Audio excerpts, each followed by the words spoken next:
देखिए एक पेशेंट है और उस पेशेंट को अगर आपका ऑक्सीटोसिन इन्फ्यूजन स्टार्ट किया गया है तो कौन कौन सा रिस्पॉन्सिबिलिटी हम करेंगे। तो पहला रिस्पॉन्सिबिलिटी है आपका never leave the patient during oxytocin infusion. ठीक है, पहला रिस्पॉन्सिबिलिटी हमारा क्या है, never leave the patient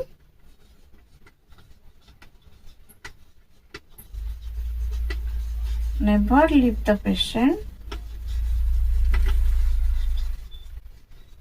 during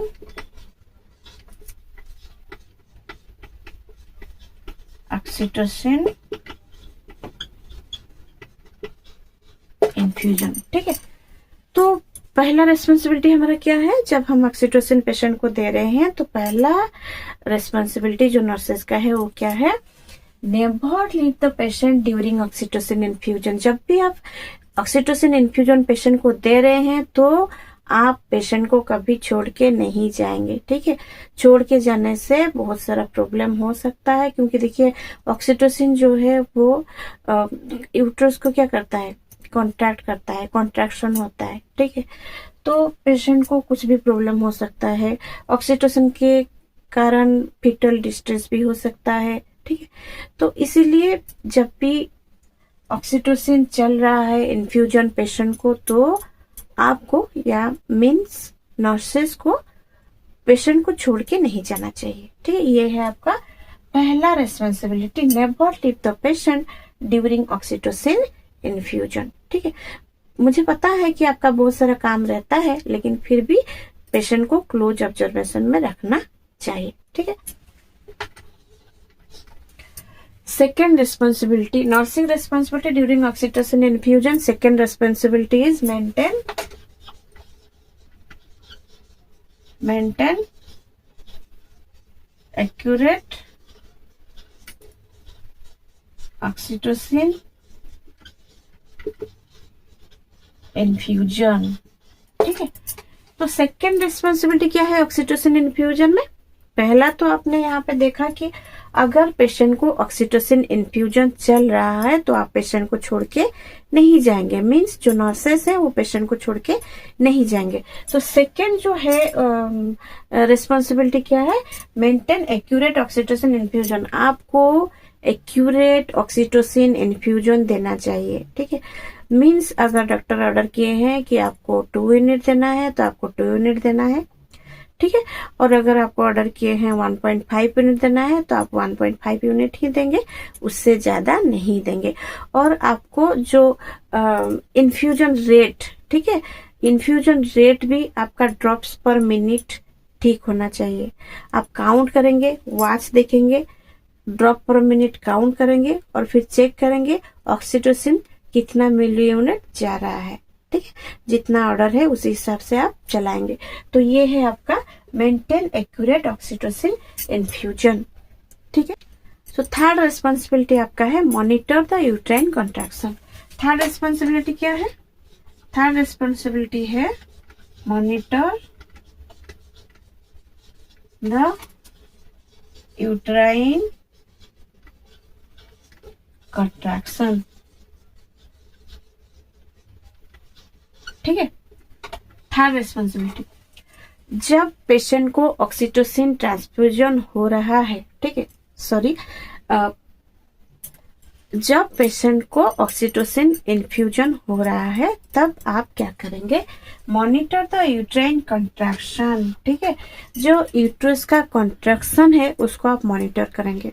तो कैसे मॉनिटर करेंगे आप यूट्रस का कॉन्ट्रैक्शन को कैसे मॉनिटर करेंगे, तो देखिए जब आप ऑक्सीटोसिन इन्फ्यूजन दे रहे हैं, ठीक है, जो भी डॉक्टर ऑर्डर किए हैं आप उसी हिसाब से आप इन्फ्यूजन कर दिए हैं। ठीक है, और ड्रॉप पर मिनट्स भी आप कितना मिली यूनिट दे रहे हैं वो अकॉर्डिंग टू डॉक्टर्स ऑर्डर आप लगा रहे हैं। तो आप कैसे यूट्राइन कॉन्ट्रैक्शन को मॉनिटर करेंगे। अब देखिए पेशेंट को आप ऑक्सीटोसिन इन्फ्यूजन दिए हैं, मीन्स पेशेंट को कॉन्ट्रैक्शन आएगा। ठीक है, उसी कंट्रैक्शन के लिए ही तो आप दिए हैं जो ऑक्सीटोसिन आप दिए हैं। ठीक है, तो जब पेशेंट को कंट्रैक्शन आएगा तभी आप कैसे चेक करेंगे कि कंट्रैक्शन आ रहा है पेशेंट का, कैसे चेक करेंगे? तो देखिए पेशेंट का जो एब्डोमेन में है, एब्डोमेन में आप क्या करेंगे, अपना जो हाथ है, ठीक है, हाथ क्या करेंगे, पेशेंट का एब्डोमेन में रखेंगे और ये हाथ में आप वॉच, ठीक है, घंटा जो कि है वॉच, ये हाथ में आपका रहेगा, यह हाथ आपका पेशेंट का एब्डोमेन में रहेगा। जब पेशेंट को कॉन्ट्रैक्शन आएगा तो पेशेंट का जो एब्डोमेन है वो क्या होगा, हार्ड हो जाएगा, ठीक है, हार्ड हो जाएगा। तो आपको पता चल जाएगा कि पेशेंट को कॉन्ट्रैक्शन अभी आया, ठीक है। और जब पेशेंट का कॉन्ट्रैक्शन चला जाएगा तो एब्डोमेन जो है वो रिलैक्स हो जाएगा, ठीक है। तब आपको पता चल जाएगा कि हाँ पेशेंट का कॉन्ट्रैक्शन जो है वो अभी चला गया। तो जब कॉन्ट्रैक्शन आया फिर कॉन्ट्रैक्शन चला गया, तो जो कॉन्ट्रैक्शन है वो कितना समय रहा, ठीक है। और एक कॉन्ट्रैक्शन के बाद दूसरा कॉन्ट्रैक्शन आने तक ड्यूरेशन कितना लगता है, ठीक है। तो कॉन्ट्रैक्शन का आप क्या क्या चेक करेंगे, कॉन्ट्रैक्शन का आप ड्यूरेशन चेक करेंगे। देखिए मॉनिटर द यूट्राइन कॉन्ट्रैक्शन, ठीक है, आप कॉन्ट्रैक्शन चेक कर रहे हैं पेशेंट का, क्या क्या चेक करेंगे, ड्यूरेशन, कॉन्ट्रैक्शन का ड्यूरेशन मीन्स कॉन्ट्रैक्शन जो है वो कितना समय में आ रहा है, कितना मिनट में आ रहा है, ठीक है। और क्या चेक करेंगे, इंटेंसिटी, इंटेंसिटी, ठीक है, कॉन्ट्रैक्शन का तीव्रता कितना है, हल्का है या फिर ज्यादा है, उसका इंटेंसिटी क्या है, ठीक है। और कॉन्ट्रैक्शन का आप क्या चेक करेंगे, फ्रीक्वेंसी, फ्रीक्वेंसी, कॉन्ट्रैक्शन जो है वो कितना बार आ रहा है, ठीक है, ठीक है। और क्या चेक करेंगे आप, relaxation period in between the contraction, ठीक। और क्या चेक करेंगे, relaxation period, relaxation period in between contraction, relaxation period, ठीक है। तो कॉन्ट्रैक्शन आने के बाद, एक कॉन्ट्रैक्शन अभी आया 10 मिनट के बाद और एक कॉन्ट्रैक्शन अगर आया तो बीच में कितना समय जो है यूट्रस रिलैक्स रहा, उसी को आप क्या करेंगे, चेक करेंगे, ठीक है। Relaxation period in between contraction, ये हो गया आपका मॉनिटर द यूट्राइन कॉन्ट्रैक्शन। अभी हम देखेंगे और क्या देखेंगे, और क्या आप चेक करेंगे, आपका और रेस्पॉन्सिबिलिटी क्या है जब ऑक्सीटोसिन इन्फ्यूजन हो रहा है, तो और क्या आप चेक करेंगे, ध्यान दीजिए। और क्या चेक करेंगे, monitor fetal heart rate, monitor fetal heart rate every 15 minutes during oxytocin infusion, ठीक है। Monitor fetal heart rate every 15 minutes during oxytocin infusion, इसको ध्यान रखिए, बहुत इंपॉर्टेंट है। जब भी पेशेंट का ऑक्सीटोसिन इन्फ्यूजन चल रहा है तो आपको क्या करना है, एवरी 15 मिनट्स फीटल हार्ट आपको चेक करना है, ठीक है। एवरी 15 मिनट्स आपको फीटल हार्ट चेक करना है, क्योंकि ऑक्सीटोसिन इंजेक्शन फीटल डिस्ट्रेस का एक कॉज है, मीन्स ऑक्सीटोसिन इंजेक्शन के कारण फीटस का डिस्ट्रेस, फीटल डिस्ट्रेस हो सकता है, ठीक है। तो इसलिए आपको एवरी 15 मिनट्स क्या करेंगे, फीटल हार्ट रेट आपको चेक करना है ड्यूरिंग ऑक्सीटोसिन इन्फ्यूजन। अच्छा, नॉर्मल फीटल हार्ट रेट क्या है, आप तो यहाँ पे चेक करेंगे फीटल हार्ट रेट, ठीक है। आपको पता है कॉन्ट्रैक्शन आ रहा है और आप ऑक्सीटोसिन इन्फ्यूजन पेशेंट को दिए हैं, तो आपको क्या करना पड़ेगा, एवरी 15 मिनट्स आप क्या करेंगे, फीटल हार्ट रेट चेक करेंगे। तो एवरी 15 मिनट्स जब भी आप फीटल हार्ट रेट चेक करेंगे तो आपको नॉर्मल भी तो पता होना चाहिए फीटल हार्ट रेट का। नॉर्मल कितना है बताइए, नॉर्मल कितना है, देखिए फीटल हार्ट रेट का जो नॉर्मल है वो 120 to 160 है, ठीक है। फीटल हार्ट रेट नॉर्मल कितना होता है, 120 to 160 पर मिनट, ठीक है। जब आप कैसे चेक करेंगे, फीटल हार्ट रेट आप कैसे चेक करेंगे, फीटोस्कोप पे चेक करेंगे, ठीक है, और आप स्टेथोस्कोप पे भी चेक कर सकते हैं, ठीक है। तो अगर आपको फीटल हार्ट रेट 120 to 160 मिल रहा है, मतलब फीटस जो है वो ठीक है, सेफ है। देखिए फीटस को हम देख नहीं सकते, लेकिन हम फीटल हार्ट देख के उसका कंडीशन को पता लगा सकते हैं कि फीटस कैसा है, माँ के पेट के अंदर फीटस का कंडीशन कैसा है। हम फीटस का ये जो फीटल हार्ट रेट है इसको देख के पता लगा सकते हैं, ठीक है।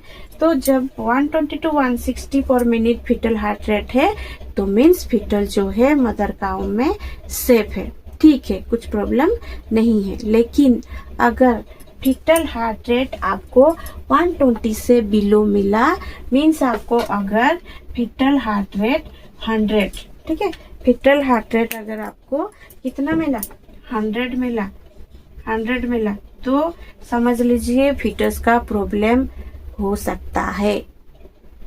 इमीडिएटली आपको इन्फॉर्म करना है डॉक्टर को, ठीक है। और अगर आपको फीटल हार्ट रेट 160 से ज्यादा मिला, मतलब आपको 180, 190 इतना अगर मिला आपको, तो समझ लीजिए 180 पर मिनट अगर मिला तो समझ लीजिए फीटस का जो है बहुत प्रॉब्लम है, ठीक है। तो इमीडिएटली इमरजेंसी ट्रीटमेंट जरूरी है फीटस को, ठीक है, और मदर को। तो इमरजेंसी आप इमीडिएटली कांटेक्ट करेंगे डॉक्टर जी को और बताएंगे कि सर ये जो फीटस का जो हार्ट रेट है ऐसे डाउन हो जा रहा है, ठीक है। तो ये हो गया फीटल हार्ट रेट। आप फीटल हार्ट रेट जब ड्यूरिंग ऑक्सीटोसिन इन्फ्यूजन आपको फीटल हार्ट रेट भी चेक करना है, ठीक है, एवरी 15 मिनट्स। और 5 number, nurse should keep on assessing the progress of labor through observing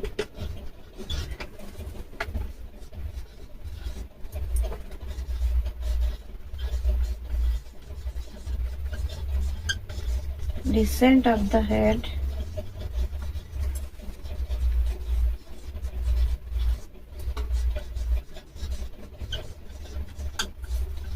rate of cervical dilatation, ठीक है। सो अभी आपने क्या देखा, monitor fetal heart rate every 15 minute during oxytocin infusion, ठीक है। पहला आपका रेस्पॉन्सिबिलिटी ड्यूरिंग ऑक्सीटोसिन, पहला जो नर्सेस का रेस्पॉन्सिबिलिटी ड्यूरिंग ऑक्सीटोसिन क्या था, never leave the patient during oxytocin infusion alone, patient को अलोन नहीं छोड़ना है जब ऑक्सीटोसिन इन्फ्यूजन चल रहा है। नेक्स्ट आपने क्या देखा, मेंटेन एक्यूरेट ऑक्सीटोसिन इन्फ्यूजन, ठीक है, ऑक्सीटोसिन इन्फ्यूजन आपको एक्यूरेट देना चाहिए। थर्ड आपने क्या देखा, आपको फीटल हार्ट रेट 15 मिनट्स में एवरी 15 मिनट्स आपको काउंट करना है, ठीक है। 4 आपने क्या देखा, कॉन्ट्रैक्शन, ठीक है, कॉन्ट्रैक्शन को आप चेक करेंगे, कॉन्ट्रैक्शन का क्या क्या चेक करेंगे, ड्यूरेशन और and intensity, frequency and relaxation period of the contraction आप चेक करेंगे, ठीक है। उसके बाद आप क्या करेंगे, देखिए नेक्स्ट है, nurse should keep on assessing the progress of labour through observing the decent of the head and the rate of cervical dilatation. और आप क्या चेक करेंगे, जब आप ऑक्सीटोसिन इन्फ्यूजन दे रहे हैं तो आपको और क्या चेक करना है, देखिए डिसेंट ऑफ द हेड, ठीक है, descent of the head, fetus का जो हेड डिसेंट हो रहा है कि नहीं हो रहा है। आप तो ऑक्सीटोसिन दे रहे हैं, पेशेंट को पेन हो रहा है, ठीक है, उसका साथ साथ अगर फिटस का हेड डिसेंड नहीं हो रहा है और जो सर्विक्स है वो डायलेट नहीं हो रहा है, तो पेशेंट को प्रॉब्लम हो सकता है, ठीक है। तो इसीलिए जब भी आप ऑक्सीटोसिन इन्फ्यूजन कर रहे हैं तब भी आप चेक करेंगे कि फिटस का जो हेड जो है वो डिसेंड हो रहा है कि नहीं और जो सर्विक्स है वो डायलेटेशन हो रहा है कि नहीं। अगर इन्फ्यूजन के साथ साथ फिटस का हेड डिसेंड हो रहा है और सर्विक्स जो है वो डायलेट हो रहा है, मतलब सब ठीक है, ठीक है। आप अपना ट्रीटमेंट जारी रखिए, ठीक है, according to doctor's order. Okay, तो ये हो गया। नेक्स्ट हम देखते हैं nurse must check the vital sign of the mother hourly, ठीक है। Nurse must check the vital sign of the mother hourly. जब भी ऑक्सीटोसिन इन्फ्यूजन पेशेंट को चल रहा है तो आपको पेशेंट का जो है वाइटल साइन 1 आवरली चेक करना है। क्यों चेक करना है? देखिए, पेशेंट को आप ऑक्सीटोसिन इन्फ्यूजन चला रहा है तो वाइटल साइन क्या है? वाइटल साइन में आप क्या क्या चेक करेंगे मदर का? आप चेक करेंगे बीपी, ठीक है, पल्स, और क्या चेक करेंगे वाइटल साइन में? आपका रेस्पिरेशन, ठीक है, बीपी, पल्स, रेस्पिरेशन, ये सब आप चेक करेंगे। अगर पेशेंट का बीपी, पल्स, रेस्पिरेशन सब आपको नॉर्मल मिल रहा है तो ठीक है, कोई प्रॉब्लम नहीं है। अगर आपको इसमें अगर कोई डेविएशन मिल रहा है, ठीक है, अगर बीपी आपको ज्यादा मिल रहा है, ठीक है, तो आपको डॉक्टर जी को इन्फॉर्म करना जरूरी है। अब चेक यूरिन आउटपुट, ठीक है, तो पेशेंट का जो यूरिन आउटपुट भी आप चेक करेंगे कि पेशेंट का यूरिन ठीक से हो रहा है कि नहीं हो रहा है, इसको भी आप चेक करेंगे ड्यूरिंग ऑक्सीटोसिन इन्फ्यूजन, ठीक है। तो यहाँ तक तो आपने आपका रिस्पॉन्सिबिलिटी के हिसाब से आपने काम किया, लेकिन कब आप जो ऑक्सीटोसिन इन्फ्यूजन कर रहे हैं, ठीक है, कब आपको टर्मिनेटेड करना चाहिए? पेशेंट को आप ऑक्सीटोसिन चला रहे हैं, ठीक है, सब ठीक चल रहा है, लेकिन आपको कब इसको बंद करना है? देखिए, जब भी फीटल डिस्ट्रेस होगा, फीटल डिस्ट्रेस कैसे होगा मैंने तो आपको एक्सप्लेन की ही, फीटल डिस्ट्रेस कैसे होगा मैं आपको एक्सप्लेन कर चुकी हूँ, फिर से मैं आपको बताती हूँ कि जब भी फीटल डिस्ट्रेस होगा, ठीक है, आप पेशेंट का क्या कर रहे हैं, एवरी 15 मिनट्स आप कॉन्ट्रैक्शन चेक कर रहे हैं। अगर फिटस का जो हार्ट रेट है, जो फिटस का हार्ट रेट है वो 120 से नीचे हो गया या फिर 160 से ज्यादा हो गया तो आपको पता चल जाएगा कि ये फीटल डिस्ट्रेस हो रहा है। और फिर अगर आपको मेकोनियम मिला, ठीक है, जो पीवी आप करेंगे, पीवी करने से क्या होगा, अगर आपको मेकोनियम स्टेन लाइकर मिला तब भी आप समझ जाएंगे कि फिटस का जो है क्या हो रहा है, फीटल डिस्ट्रेस हो रहा है। इमीडिएटली आपको क्या करना है, जो ऑक्सीटोसिन ट्रांसफ्यूजन को ऑक्सीटोसिन इन्फ्यूजन को आपको बंद करना है, टर्मिनेट करना है। अगर फीटल डिस्ट्रेस हो रहा है और साइन सिम्टम आपको पता चल रहा है, फीटल का हार्ट रेट जो है 120 से नीचे आपको मिल रहा है, 160 से ऊपर आपको मिल रहा है, और आपको जो पीवी करेंगे तो लाइकर में अगर आपको मेकोनियम स्टेन लाइकर मिल रहा है तो इमीडिएटली आप क्या करेंगे, ऑक्सीटोसिन इन्फ्यूजन को स्टॉप करेंगे, ठीक है। और फिर कब आप ऑक्सीटोसिन इन्फ्यूजन स्टॉप करेंगे, जब आप कॉन्ट्रैक्शन तो चेक कर रहे हैं, ठीक है, आप कॉन्ट्रैक्शन कैसे चेक कर रहे हैं, मदर का एब्डोमेन में आपका राइट हैंड रहेगा, ठीक है, और लेफ्ट हैंड में आपका वॉच रहेगा, और आप ऐसे करके आप चेक करेंगे। जब भी कंट्रैक्शन आएगा तो यूट्रस जो है वो हार्ड होता जाएगा, तो हार्ड होने से आपको पता चल जाएगा कि ये जो है ये कंट्रैक्शन अभी आया, ठीक है। और उसके बाद कुछ सेकंड के बाद जो है कॉन्ट्रैक्शन चला जाएगा तो मदर का जो एब्डोमेन है वो फिर रिलैक्स हो जाएगा। तो आपका हाथ तो मदर का एब्डोमेन में है, तो आपको पता चल जाएगा कि हाँ अभी क्या हुआ, पेशेंट का जो कॉन्ट्रैक्शन जो है वो चला गया। ठीक है, पता चल गया। तो इसी से आप पता लगाएंगे कि इधर तो आप वॉच पहने हैं ना, तो आपको पता लगाना है कि हाँ कितना समय में जो कॉन्ट्रैक्शन आया था, ठीक है, और कॉन्ट्रैक्शन जो है वो ड्यूरेशन कितना समय, कितना सेकेंड कॉन्ट्रैक्शन रुका और उसके बाद वो फिर रिलैक्स हो गया। ठीक है, इसको आप काउंट करेंगे। ठीक है, और आपको मेंटेन करना है। ठीक है।